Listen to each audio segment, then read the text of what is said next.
Right, here we're going to look at how to add links. So these are going to be web links and email links to our digital edition.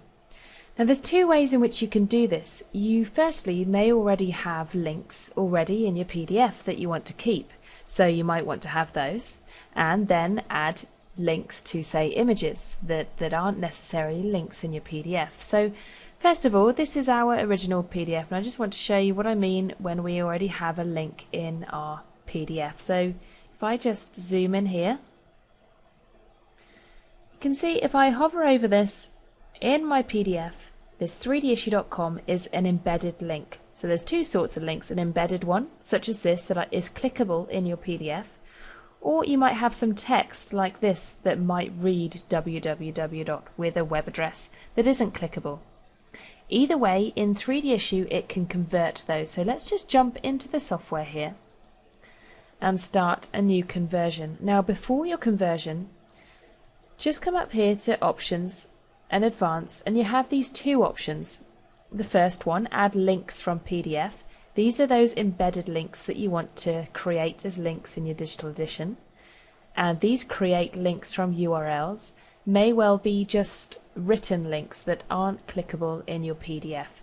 So here's the chance to uncheck those options. Now they are checked as default, so if you don't want to have those links enabled in your digital edition, before you add your PDF, just come in here and uncheck those options. Then you can go ahead and add in your PDF for conversion.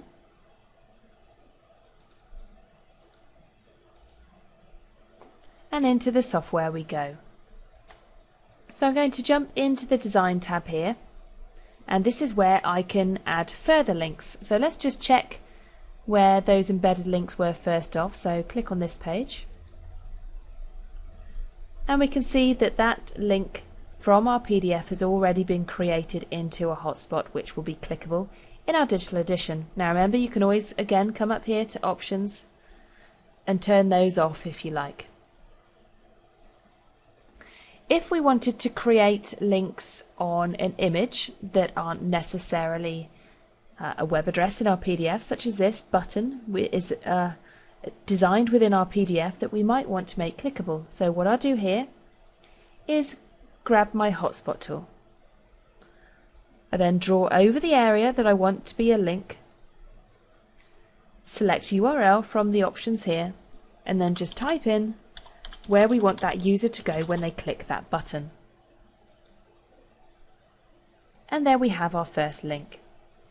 Now if you want to change the colours of the rollovers and rollout, you can do. Just come into here to Options, to Settings, and you've got the two colours for rollover and rollout, and you also have the opacity there as well. So you can create links over anything at all. It might well be a whole image, a whole page, or a section of a page. You just simply grab your tool, draw over the area you want, and then just type in the web address there. Now there's other ways to add links as well, such as this web link button. So it works in the same way, but adds a button instead of a hotspot. So let's show you how this works. We simply go to the page we want to add the link, grab our web link button, draw it on our page, and it knows it's going to a web address this time, so then you just add in the web address and OK. And we then have a button. Of course you can upload your own buttons by going to Options, Button Images, and you can change this to an image, to a dot, or you can even change the colour there.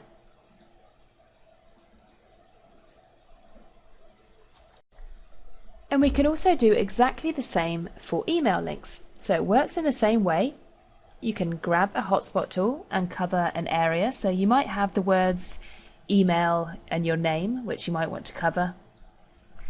This time select email and then just type in your email address, whatever that may be.